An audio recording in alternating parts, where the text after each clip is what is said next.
Morning folks, this is meant to be the June plot tour, but you wouldn't believe it right now. I've been out of bed since about 5:15 this morning and it's been absolutely glorious sunshine until I came down here at about 9 o'clock and it's not stopped raining since.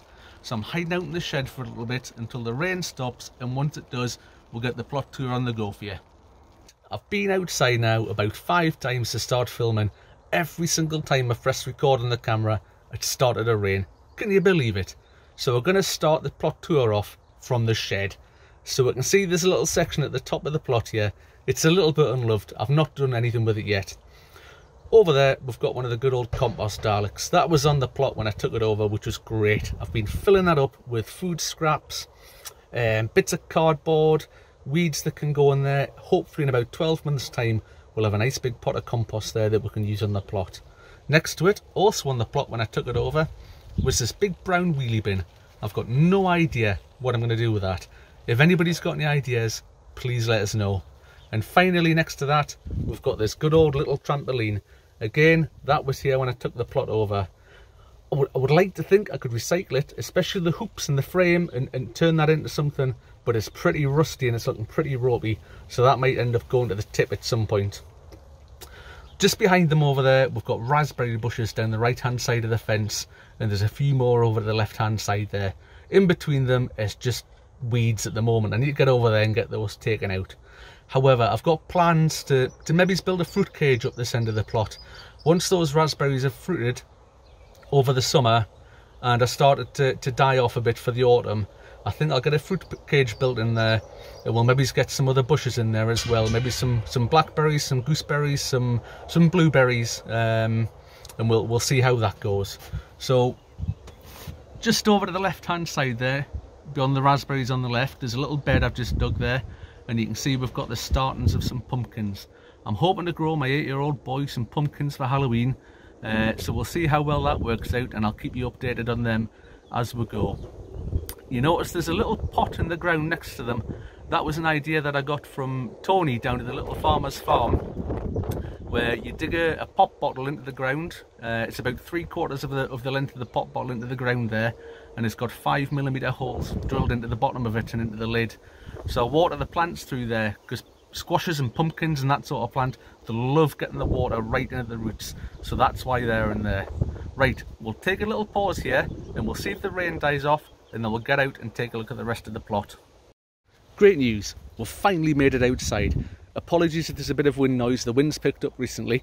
I do have an external microphone coming, but Mr. Amazon isn't due to deliver that until later on today, so hopefully the videos after this one, the sound quality will be a lot better.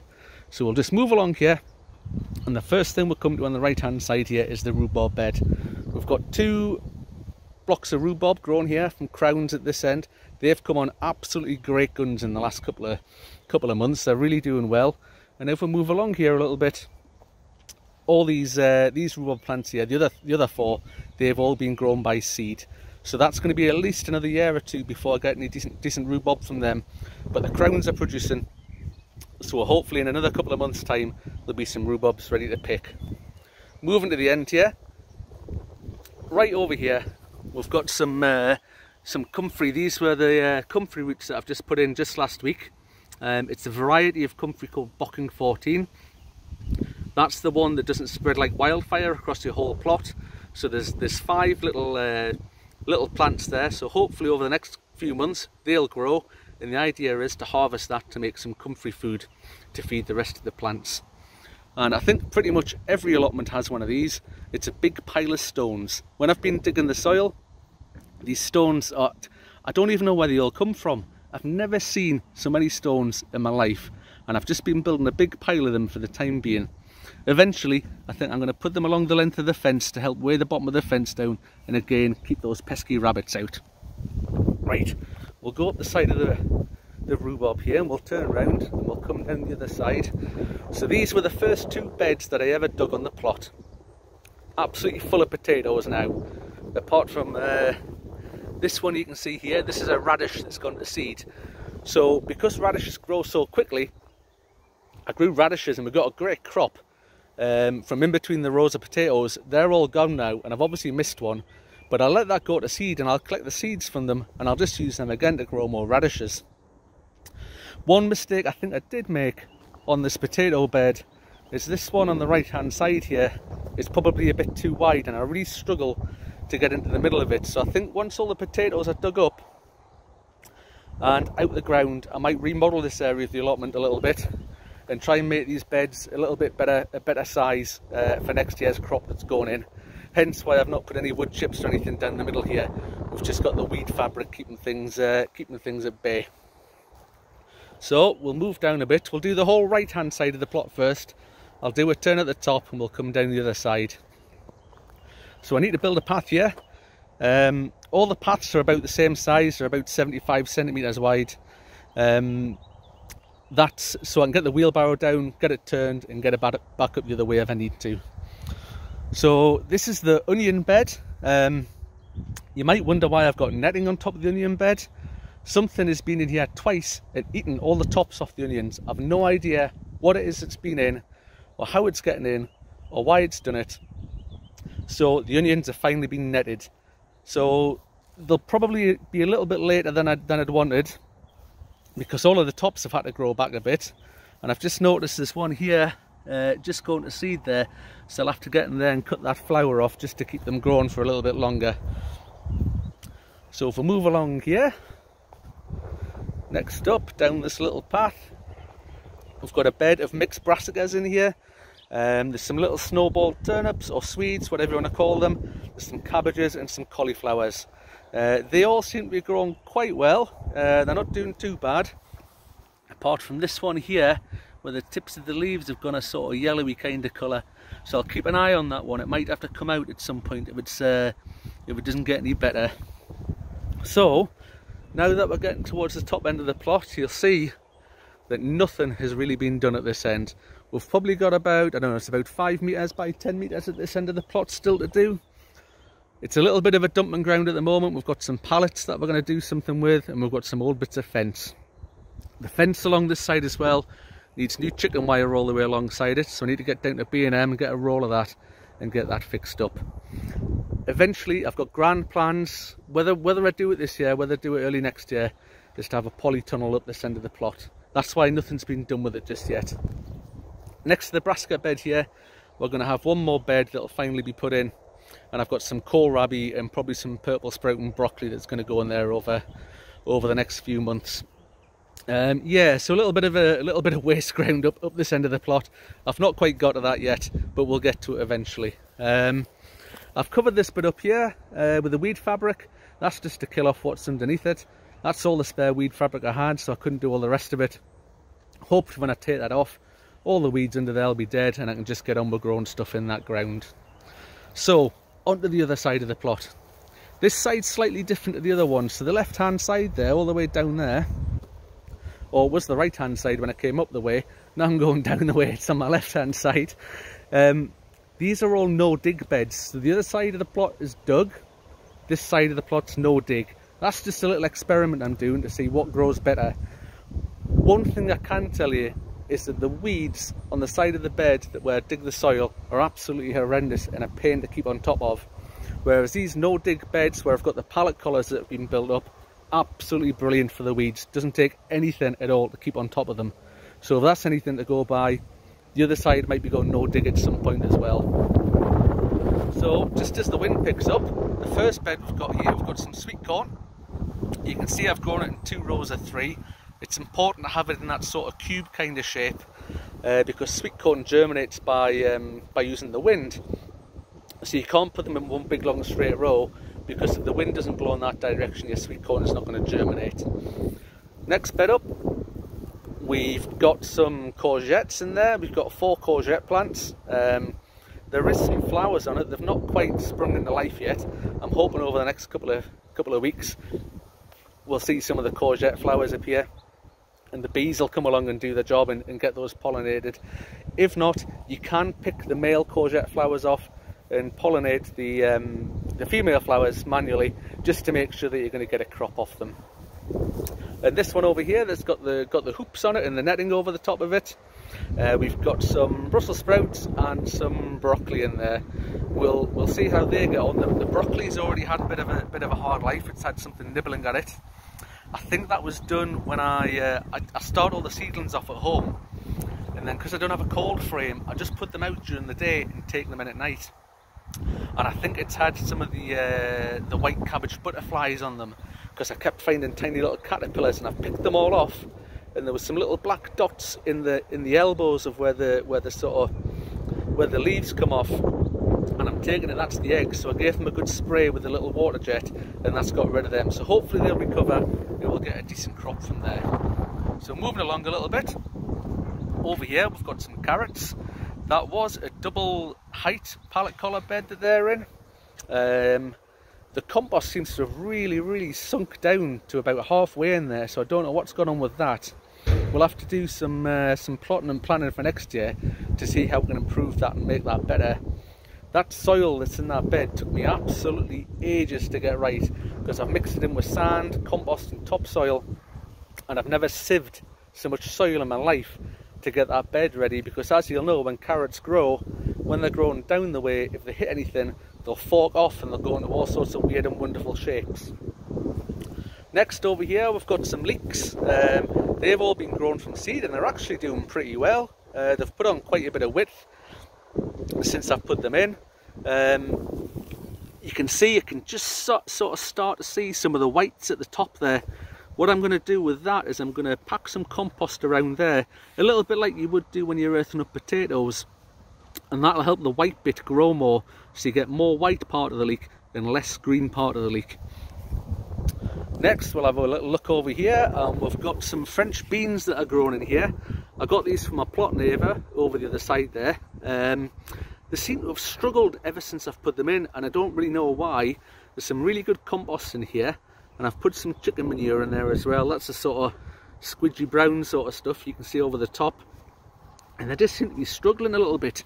There is the start of some little beans, so I've still got hope for them that they're going to do well, but we'll just have to wait and see. We've also got some dwarf French beans just over here. There were seeds that were put in, so they're just starting to come up now. So again, hopefully next month or two we'll start to see them springing into life and growing quite a lot. Over here we've got another bed full of onions. These ones are doing a lot better in this bed than the ones over there that got nibbled. You can probably see that they're starting to bulb up at the bottom, so we'll keep an eye on them over the next couple of weeks, see how they're getting on, make sure there's no flowers so that they keep growing. And we can see there is new growth coming there on the onions on the top, which is great to see. And we've got some sets down here that we'll put in a lot later than these, just so we can keep that continuous crop going. And some little spring onions interplanted, and I reckon in another couple of weeks those spring onions should be just about ready for picking. Right, moving on up here, we've got a big bed full of beetroot and lettuce. The lettuce seems to grow like absolute wildfire. I've never had so much lettuce in my life. I've been giving it to my mum and dad, to the in-laws, to everyone I can find. Needless to say, I think next year we might trim down on the number of lettuces we've got and grow something else instead. And up the top of the lettuce bed here, we've got some beetroot. Now the beetroot's been great so far. I've already had one picking from it. This was multi-sown beetroot in the way that sort of Charles Dowding recommends on his videos. So I followed that method and it's been absolutely brilliant. Although I've just noticed one of them has started to go to seed on the top here, so I'll have to get that pulled out the day later on. Moving over here, we've got a bit of an ad hoc bed that's been dug. That's got some more brassicas in it. There's a mixture again of cauliflowers, cabbages and broccoli in there. That bed is absolutely desperate for weeding looking at it from here. So I'll have to get that in there with a hoe when that soil dries out and get all those little weeds out before they take hold. Over here we've got a sort of fashioned together sort of compost bin, for want of a better word, although it's not got compost in it, it's just got soil in it. This is all the soil that I dug out from the other side of the plot where I've dug the beds in. Hopefully keep it covered, keep the light off it, keep it dry. Again, give it another 6 months or so and we'll have a big old pile of soil there that I can use for other things, like fill in the raised beds in the pallet collars that we use there. So coming over here, we've got the peas. Now the peas have struggled a little bit. They were looking great when I first put them out. I grew them in toilet rolls originally, and some of the roots were coming out at the bottom, and I think they got a bit root bound in in the little tray that the toilet rolls were sitting in. And as you'll know, that peas don't like having their roots disturbed. And I think that's what's maybe given them a little bit of a tough start to life. This frame here as well, this needs improving next year. This was just some bits and pieces that I found in the shed that I put together, but again, I'd much rather reuse things and recycle them than go out and buy something new. So I'll use the same materials next year, but I'll make sure the frame's much more square and this sort of bowing in the mesh in the middle doesn't happen. But we'll get that sorted over the winter again when things are a bit quieter.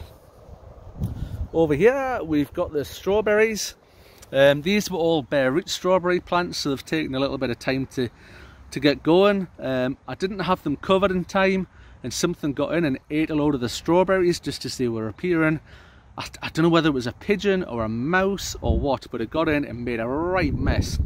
So needless to say, we've now got netting on the top to look after the strawberries, and we've already had a few off them. I've got straw all over the soil underneath the strawberry plants there, so that's when the fruit does come, that's not sitting on the soil and they don't get damaged or rotted that way.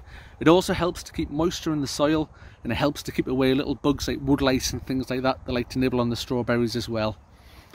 Finally, moving up here, we've got the last bed on the plot, and that's just full of flowers. We've got some giant sunflowers at the back there. They're doing okay. They're maybe about 2.5 foot at the moment. Hopefully they're going to get a lot bigger in the next month or so. We've just got a mixture of other plants down there. It's a bit tatty beyond that. This is the dumping ground of the plot. So we've got the good old blue MDPE water pipe there that's brilliant for making the hoops for the net to go over.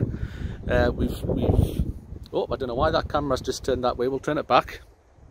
We've got a big pile of slabs that are waiting to be fitted, but again, I haven't got any hardcore or any sand to get a base down for that, so I'll have to get down to B&M when things are a bit more settled and get that done. So we're going to have a big patio area right here that'll hopefully look out onto the flower bed, and you can sit out there and have a brew or have a sandwich at lunchtime, or when things are a bit quieter. And over here, finally, we've got the shed that I was in to begin with. Now, the shed needs a lick of paint. It's looking a little bit rough around the edges. However, it's quite neat and tidy inside. So we'll have a look. I spent a lot of time dragging stuff out and getting everything nice and neat and tidy in there. So when I come to the plot, I can just get started and get stuff out and get on with things.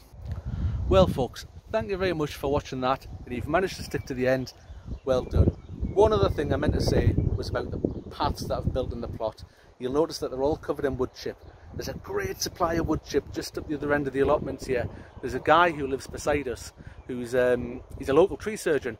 So to save him getting rid of the wood chips, he's got a big pile of them over there, and it's great. I can just go over there, fill up the wheelbarrow, fetch them along and put them down here. Walking on them for a couple of weeks, a couple of months, eventually they'll mulch down, and then I can use that next year to cover up some of the beds or get it mixed into the compost. Go back over there, get some fresh wood chip, rinse and repeat. Absolutely brilliant.